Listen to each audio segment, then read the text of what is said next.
तो परमात्मा गरीबदास साहब जी कह रहे हैं कि कोई है वो परले पार वाला सतलोक जाके वापस आया हुआ, और वही भेद कहे जनकार का, फिर वो बताएगा उस वास्तविक धुन कहाँ हो रही है। ये नकली धुन है जिनको तुम शरीर में सुनते हो। परमात्मा कहते अंड और पिंड से पार स्वदेश हमारा है। इस पिंड शरीर, अंड एक ब्रह्मांड, इससे पार सतलोक में हमारा स्थान सचखंड है, सतलोक है, और वहां पर वो वास्तविक धुन हो रही है। और आप लोग जो ये धुन सुन रहे हैं, ये काल की धुन है। ये काल ने अपने नकली संत भेज करके आपको मिसगाइडेड करवा रखा है।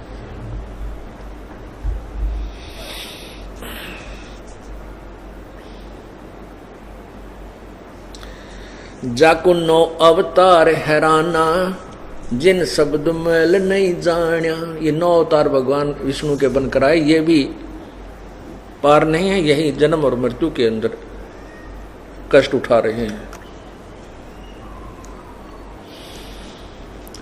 वे तो जाको 9 अवतार हैराना, जिन शब्द मैल नहीं जानिया। वह तो चुक के लोक ठिकाना, नहीं पाया देश दीवाना। वो अपना जो देश है जिसके लिए हम दीवाने हो गए हैं, उसकी महिमा सुन सुनकर वो दीवाना देश अर्थात सत्यलोक नहीं मिला इन महापुरुषों को। जाके शंख पता लो चरना, जाका शीश गगन सुन अरना। जाके रूप रेख सही वरना, सो तो नहीं वृद्धा नहीं तरना। सो तो नहीं वृद्धा नहीं तरुणा। वो न बूढ़ा है न जवान, मतलब वो एक रस रहता है, वो बूढ़ा नहीं होता।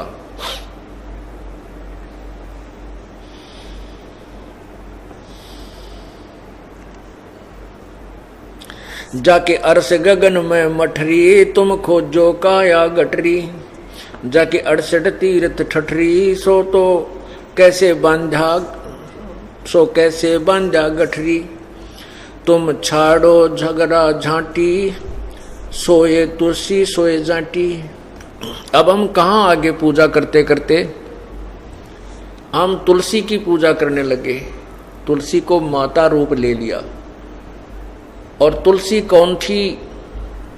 ये उस राक्षस की पत्नी थी जिसने देवताओं के छक्के छुड़ा दिए थे। और किसी ने बताया था कि ये पतिव्रता है तुलसी, और इसका पतिव्रता धर्म भंग किया जाए तो ये राक्षस मरेगा।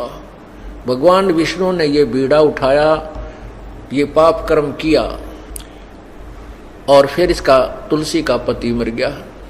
हाहाकार मची, टक्कर मारी हैं, फिर विष्णु जी को विष्णु ने श्राप दिया। तो ये तो है उस तुलसी देवी यानी उस स्त्री पुण्यात्मा जो पतिव्रता थी, और उसके साथ भी इन भगवानों ने घिनौना कर्म करना पड़ा। तो पुण्यात्मा परमात्मा कहते हैं दास ग्रीव या चूक दरोंदर, या तो ऊपर तले कर नीचे अति बिजली पड़ी हुई है। ये तो पूर्ण परमात्मा के ज्ञान से ही इस जीव को इस अच्छे और बुरे का ज्ञान होगा, और ज्ञान भी हो गया और परमात्मा की रजा नहीं है तो उस ज्ञान के ऊपर आप रुक भी नहीं सकते। अब आपको ज्ञान है कि भी हम रिश्वत लेते हैं तो पाप है, हम चोरी करते हैं तो पाप है, ये तो ज्ञान सभी को है। माता पिता बताने लगते हैं, टीचर लोग जो अक्सर ज्ञान कराते वो भी शिक्षा देते हैं, लेकिन असर किसेगा कोई क्यों नहीं? क्योंकि उन बताने वालों की शब्द में शक्ति नहीं है। अब पूर्ण संत की शरण में आने के बाद आप इस मार्ग पर चलोगे, आपको ज्ञान भी होगा, और ज्ञान के साथ साथ जैसे आपकी कोई कमी है, त्रुटि है, किसी चीज का अभाव है, परमात्मा आपका पूरा करेगा। आपको आवश्यकता ना पड़ेगी अपने नियम भंग करने की। और जब परमात्मा की मदद नहीं होगी, आपको ज्ञान भी होगा और किसी न किसी दिन फिर गड़बड़ कर ही जाओगे। आवश्यकताएं वो मजबूरियां बन जाती हैं और वो पाप का गढ़ बन जाता है। तो परमात्मा आप सच्चे दिल से, सच्ची श्रद्धा से नियम भंग मत कीजिए, आपको गलत काम करने पर विवश नहीं होना पड़ेगा, जो परमात्मा आपकी आवश्यकताएं पूरी करेगा। क्योंकि परमात्मा जो आवश्यकता पूरी करता है उसकी उम्मीद राजा भी करता है।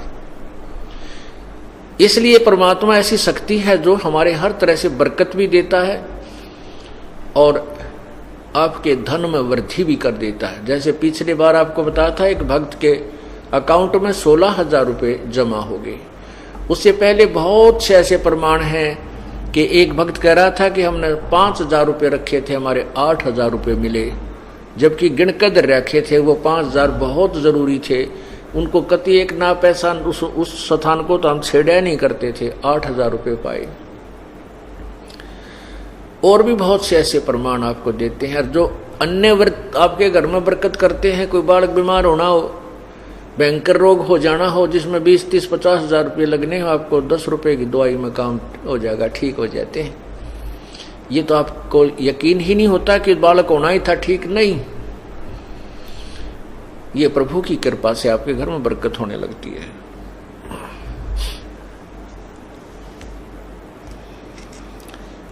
ये तो कहते हैं कि तुम तुलसी पूजन लागे। तुलसी भी एक जो है पौधा है और कुछ जाति पूजन लागे। कहते हैं इसलिए तो तुलसी की पूजा, इसलिए जाति की। ये मोक्षदायक नहीं है। यदि ये मोक्षदायक होती तो अपने सदग्रंथ पवित्र गीता जी, पवित्र वेदों में लिखा मिलता। पवित्र गीता जी, पवित्र वेद, ये पूर्ण परमात्मा यानी पूर्ण वेद पूर्ण परमात्मा के द्वारा दिए हुए हैं। इस ब्रह्म को, ये ब्रह्म के द्वारा आगे उच्चारण किया गया है। और सवसम वेद जो 5वां वेद है वो प्रभु ने स्वयं अपने मुख से उच्चारण किया है। उसमें सर्ववेद है। और उसके वेद और गीता के अतिरिक्त जो अन्य पुराण हैं वो भगवान के द्वारा, ब्रह्म के द्वारा नहीं बोले गए। वो बोले गए हैं ब्रह्मा, विष्णु, महेश, इनमें से या किसी ऋषि के द्वारा। तो जो आदेश वेदों और गीता में है वो प्रभु का है। उसके अतिरिक्त जो अन्य आदेश है पुराणों में वो किसी देव का है। जैसे आपको उदाहरण बताया था कि एक व्यक्ति का मित्र था दरोगा SHO, और उस अपने मित्र से उसने कहा जाकर के दरोगा को कि मेरा जो पड़ोसी है मुझे बहुत दुखी करता है, बहुत तंग कर दिया उसने। दरोगा जी ने कह दिया कि मार लठ उसका माप देख लूंगा। अब मित्र ने आकर के उसके साथ झगड़ा ठान लिया पड़ोसी के साथ, पड़ोसी का लठ मार दिया, उसकी मृत्यु होगी और उस व्यक्ति को सजा हो गई, उसके मित्र को, दरोगा के मित्र को। क्योंकि राजा का संविधान है कि कोई किसी की मृत्यु करता है, हत्या करता है, हिंसा करता है तो उसको सजाए मौत दी जाती है। और उस व्यक्ति ने अपने मित्र दरोगा, एक अधिकारी के वचन की, आदेश की पालना कर ली जो राजा के आदेश के विपरीत था। उसने संविधान तोड़ दिया राजा का, तो उस व्यक्ति को सजा का पात्र होना पड़ा। ठीक इसी प्रकार वेद और गीता में जो ज्ञान है वो प्रभु का संविधान है। उसके अतिरिक्त जो किसी ने अन्य सदग्रंथ, आप अपने अन्य कोई अनुभव लिखा है किसी देव का, जैसे पुराण है, ये किसी देव की, ऋषि की लिखी हुई वाणी है, इनका अपनी सोच, अपना आदेश है। यदि वो वेदों और गीता के विपरीत है तो वो संविधान टूट रहा है, उसका दोषी होना पड़ेगा, उसकी सजा मिलेगी। तो यहां क्या कहते हैं, चाहे तुलसी पूजो चाहे जाटी पूजो, दोनों व्यर्थ हैं। तुम छोड़ो झगड़ा झांटी, सोए तुलसी सोए जाटी, बानी हमारी बाठी, कैसे बांधा करता गाठी। अब क्या कहते हैं कि हमारी जो वाणी है ये अनमोल है, ये सत्य है। और तुम बताओ, तुमने भगवान की मूर्ति बना ली पित्तल की या पत्थर की, और उसको अपनी गठड़ी में बांध कर सिर पर धरकर चल पड़े तीर्थ पर के रास्ते में कहीं अपनी पूजा करेंगे। तो तुमने भगवान ने गठड़ी में बांध लिया, फिर भगवान की सावो, वो तुम्हारी क्या मदद करेगा। ये तो ठारा भार बनमाली, देखो खालक बिन नहीं खाली। क्या बताते हैं कि यदि तुम जाटी और तुलसी को पूज रहे हो, बस फिर तो परमात्मा के ही दिए हुए सब फूल पौधे पेड़ हैं, उन सब की पूजा कर लो। वो सभी पूज्य हैं क्योंकि कुछ ना कुछ राहत आपको सभी को दे रहे हैं। जड़ जड़ जंग बजाओ टाली, ऐसे जा पड़ो जम जाली। जैसे पत्थर के आगे तुम घंटियां बजाते हो, इस साधना से तुम यम के लोक में पहुंच जाओगे, नरक में जाओगे।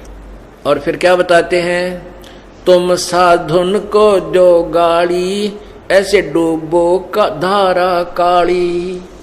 अब तो संत तुम्हारे को ये बताता है कि ये साधना गलत है, तुम गलत पूजाएं कर रहे हो, देवताओं की पूजा नहीं करनी चाहिए, ये पत्थर पूजा आदि नहीं करनी चाहिए। कहते उनको तुम गाली देते हो और इससे और दोषी हो जाते हो संत की निंदा करके, संत की गाली देकर। कहते ऐसे डूबो धारा काली।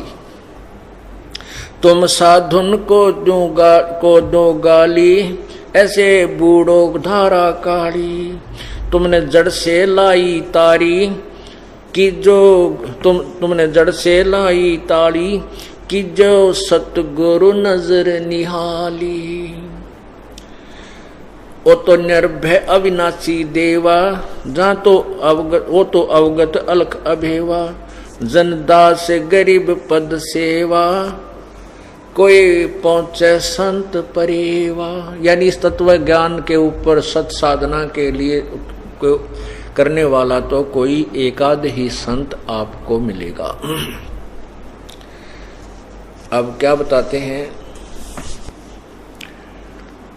परमात्मा के पूर्ण प्रभु के पाने के लिए हमने सत साधना करनी होगी।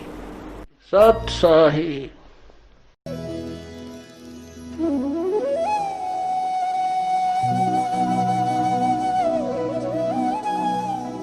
अगर आप ये वीडियो YouTube पर देख रहे हैं तो हमारे चैनल को सब्सक्राइब करें और बेल आइकन को दबाना ना भूलें। अगर आप Facebook पर ये वीडियो देख रहे हैं तो हमारे पेज को लाइक करें।